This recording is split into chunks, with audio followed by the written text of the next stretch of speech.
Hello everybody, I'm KC, and welcome to the latest First Impressions video, which are my very unscripted initial thoughts on Sherlock Season 4, Episode 3, The Final Problem. This is the big season finale, and they sure did try. Okay, I'm gonna level with you. It was tough for me to start recording this video. Not because I hated the episode or anything, far from it. There's a lot of things I like, but there's also a lot of problems, and people have very strong opinions on this episode in either direction. And I'm just kind of in the middle here. Like, I thought it was fine, but I didn't hate it. I didn't think it was the best episode ever or anything. But most of my problems are towards the end, so let's focus on the good stuff right now. So let's go over some of the bullet points of what was good, because there were a lot of good things in this episode. And then we'll get to the problems, so bear with me. So we learned in the last episode that Sherlock and Mycroft have a secret sister, but now we're learning about who she is and where she's been all this time, and why Sherlock doesn't seem to remember her, but again, we'll get to that towards the end, because that's a whole other can of worms. So where she's been all this time, where she's been is a high-tech security prison called Sherringford, which kind of reminded me of that superhero prison they had in Captain America Civil War. I don't remember what it was called, but it looked very similar. I'm not sure if I was the only one who was getting that vibe. But that's where she's been all this time. Sherringford turns out to be the name of the facility where she's been this whole time. They're apparently supposed to hold the most dangerous people in the world, and she apparently broke out because she's that smart. She is that clever. She is much more intelligent than either of her brothers, and she's also seems to have voided herself of all emotion. She is pure logic, and that's why she's able to influence people so easily, and why she's pretty much taken over the facility. Yeah, Sherlock, Watson, and Mycroft all go to the facility to get to the bottom of this, and they find out that she is manipulating this place like crazy. She owns the joint, and that is terrifying. This woman, I gotta give credit to the actress again, Cyan Brooks. She really delivers in this episode. She is pants-wettingly terrifying. This woman gave this performance her all, and it shows. But while it's not entirely clear, it seemed like she broke out and impersonated all those people to lead Sherlock to the facility to mess with him, to put him through some of the most brutal trials you can imagine, testing their morality, testing their intelligence, and it's really, really intense. Like, the acting, the trials themselves, it's brutal, but to me, in all the right ways. Like, I was on the edge of my seat whenever a decision had to be made, or there was someone's life was at stake, which was a lot. And this is something I'll probably go more in-depth into this when I eventually review the episode, but because there's a lot to go over here, I'll just say that the trials themselves, I thought it was a great setup. It's a great setup for Eurus to just lock them in this facility and put them through test after test after test that pushes them farther and farther and farther. It's really intense television, and I thought it was done really well. But something this episode gave us that we don't see that often is Mycroft doing legwork. Now, I know some people didn't like this, for reasons I'm not entirely sure. I guess they thought it was out of character, but I really liked it for a few reasons. One, first of all, that twist where we thought it was going to be Sherlock in the fisherman disguise, and then it turned out to be Mycroft, that was really clever. But I mentioned when I reviewed The Abominable Bride that I really like the side of Mycroft where you could tell that he and Sherlock really do have a past. I mean, I know they're brothers, and you're going to assume that already, but just those little references and bits of conversation, how he talks to Sherlock sometimes, particularly in this episode, it's more of a sibling connection than I've ever seen in any Sherlock Holmes adaptation. I really appreciate that. But it also shows that Mycroft talks a big game, but when the certain substance hits the fan, there's times when he's not able to take it. When the first trial comes and the governor, the man in charge of the facility shoots himself to try to save his wife, Mycroft really can't stomach it. It looks like he almost throws up. And that moment stuck with me. There's a lot of great moments with Mycroft, one of which I'll get to in a second, but that one really stuck with me because usually Mycroft doesn't do legwork. He sits there and sends out people like Sherlock or soldiers or whatever to do the dirty work for him. But just because he doesn't do the dirty work that often, it shows that he can't quite handle it the way Sherlock and John can. Again, it's something I didn't expect to see, but once I did, it made a lot of sense. But probably Mycroft's best moment in the episode was when, so the first trial, yes, the guy in charge of the facility, he shoots himself to try and pass the trial, but they don't, so they have to keep going forward. So the gun that he shot himself with, Eurus asks Sherlock to keep. Now, the second she did that, and the second this game continued, I knew, okay, he's gonna have to kill Mycroft or John. That's gonna be one of the trials. And then, surprise, it was. So, this entire scene with Mycroft during the decision, I mean, at first it seems like he's so convinced that even after everything Sherlock and John have been through, that he's gonna pick Mycroft to stay alive, that he's gonna have to shoot John because that's the way this works, and that he's going to need Mycroft to finish this game. But as the conversation goes on and Mycroft says more hurtful things, you realize what he's doing, and it was kind of noble. And I gotta say, as much as I'm still not sure about how I feel about them killing off Mary, one of the reasons it's a good thing they did is because I wasn't sure if Mycroft was going to make it out of that or not. I really wasn't sure. So that added more intensity to this already intense, brutal game. The promotions kept saying, this is not a game anymore. And while that's true, this is a very dangerous situation with very dangerous things at stake, including many, many lives. It's laid out more like a game than any of the others. I don't know if that was intentional, but that's what I got. And while there weren't as many references in this episode as there was in the Six Thatchers, there were a few, and a couple I really liked. One of the trials they have to go through is a case involving the three Garadebs. That was the name of a story. The Holmes family estate that they keep flashing back to try to figure out who Eurus really is and what she really did is the Musgrave estate. That was a reference I really appreciated because the Musgrave Ritual is one of my favorite stories. I adore the Musgrave Ritual. And they even call this little song that's supposed to connect to what Eurus did to traumatize Sherlock so much, the Musgrave Ritual.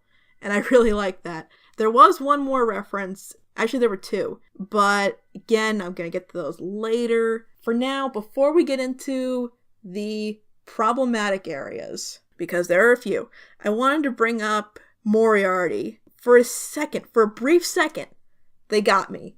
I thought it was going to be like, everything's going to hell in the facility, and then Moriarty shows up on a screen, and it's really convincing that he's still alive, and that was almost where the episode lost me. He arrives on the island, even though him arriving on the island was so this Moriarty, it was glorious. Him with the headphones, I adored that. But then it says 5 years ago. And I heard that was the breaking point for a lot of people, but for me, I just went, oh, thank God. Just, because if you've seen my Abominable Bride video, which you totally should, because I worked very, very hard on it, I would appreciate it greatly, I did not think Moriarty was alive. I didn't see any plausible way where he could have gotten out of that situation in the Reichenbach Fall. And at least for now, he didn't. And I'm so glad for that. As much as I love this little flashback and this connection that seems to be, they never directly say, but I'd have to watch the episode again. It seems they are trying to make that connection that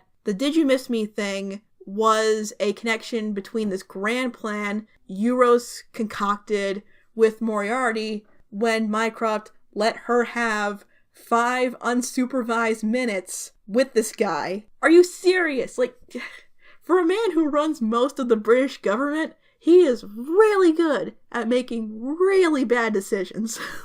Okay, that was not stellar, but, 5 minutes for normal people, that wouldn't have been a problem. For two of the greatest psychotic minds in England and possibly the world, it meant all hell would break loose, and this is where we are now. While I appreciated the Moriarty flashback, I'm glad it wasn't a proper return. I know I'm in the minority opinion on this, but I'm glad he didn't survive, because it would have made no sense at all.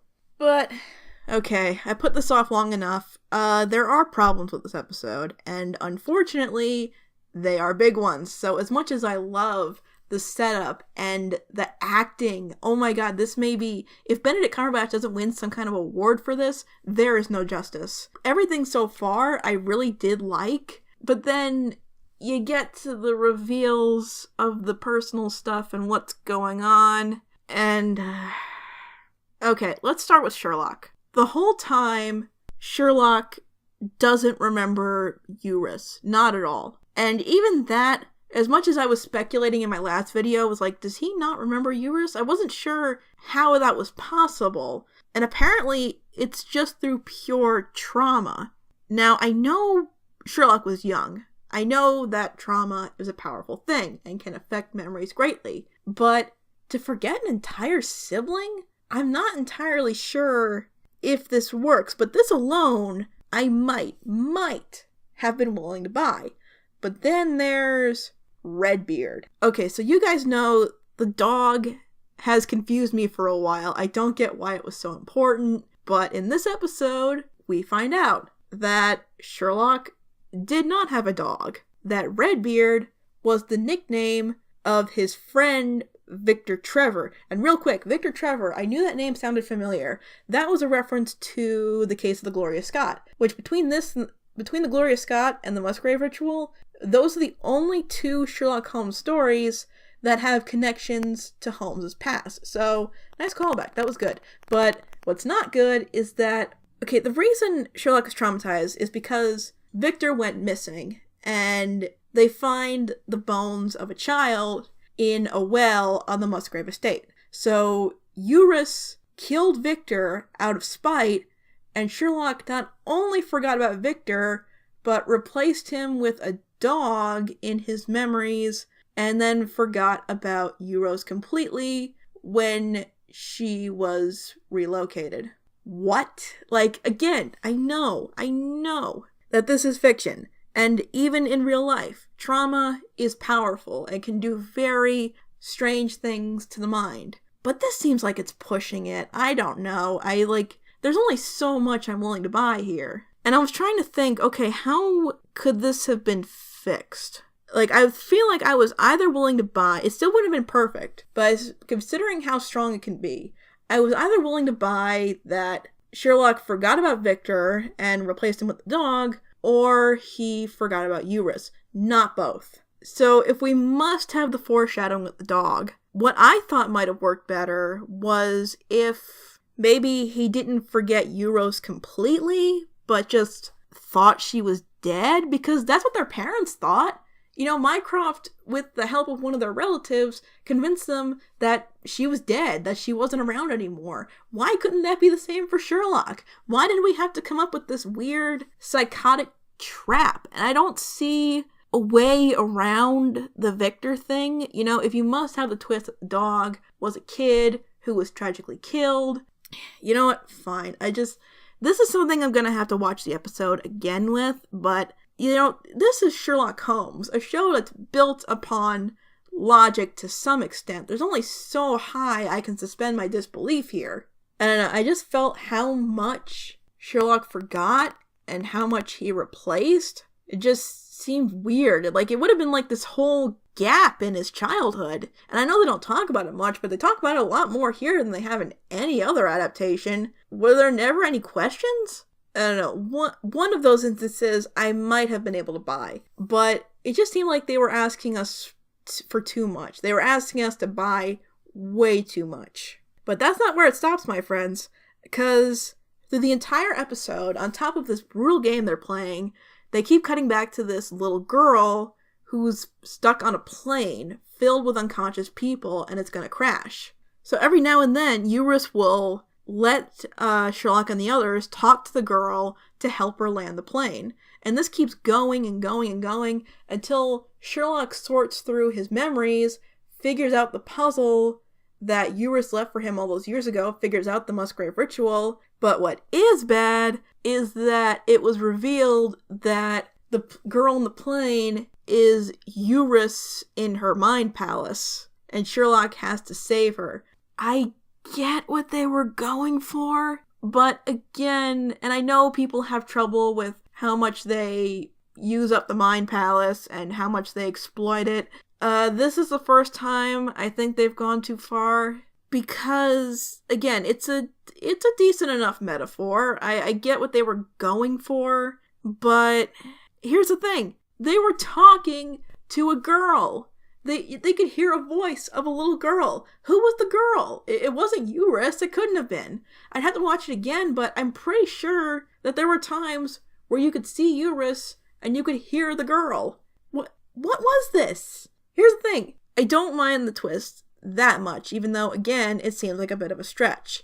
But again, Sherlock Holmes, we are dependent on logic here, and you can have deep character conflict as much as you want, but you can't have it to the point where when you look back and you realize there's a little girl talking over a speaker and there's no little girl anywhere, that's not going to make any sense when you realize the twist. You know, it would have worked. They could have kept this little thing in, they could have kept the plane in there all they wanted, but why not have it through text?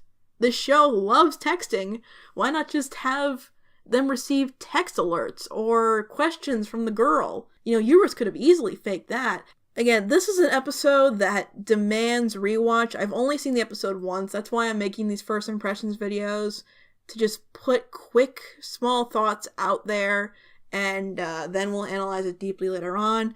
But for now, it's sad because these were the payoffs to season-long arcs. And unfortunately, they don't make much sense, and they could have. Like, I feel like the script could have used a couple more rewrites, and then we could have been fine. You could have had your little looking down on everyone else metaphor, but secretly alone and scared. You could have had that, but it wasn't logical, and I'm sorry. But this is Sherlock Holmes. You need to make sure all of the pieces fit at the end. But here's the thing. Even with that, I didn't hate this episode because, again, there were a lot of good things. And when an episode or movie or whatever has a lot of good things and a lot of bad things, it can do one of two things. The bad things can either spoil the good things to the point where you just see the bad things being even worse because they spoiled the good stuff, or they can amplify how good the good stuff was. And I can go either way. But with this, for me, the good outweighs the bad. I know this episode has problems, and they are important problems. They are big problems. I am not going to pretend they're not. But this is a review. This is the first impressions.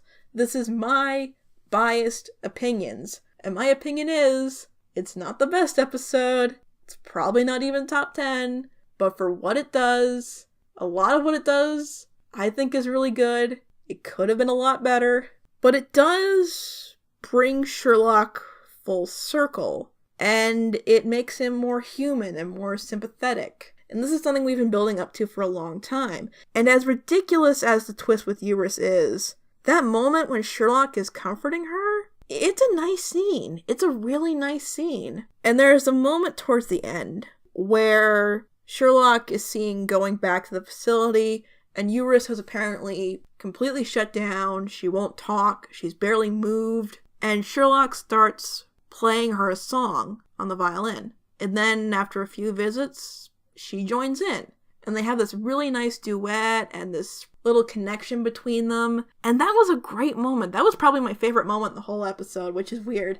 But it's that nice connection, that nice human connection that Sherlock has come full circle with, and that Eurus is probably going to start to discover. She's probably not going to get anywhere close to where Sherlock is, but he's willing to help, and I really like that. And the epilogue with them rebuilding Baker Street. Oh yeah, the Baker Street apartment got blown up. Anyway, and just going back to their normal lives and trying their best to rebuild. Again, this season has broken these characters down more than they ever have been. And the epilogue in particular, I think, was a great way to show just how much they overcame it. I mean, those bad experiences are still going to be there, but they can learn from it. They can grow from it. They can try to improve others through that and try to be better detectives and better friends and better siblings.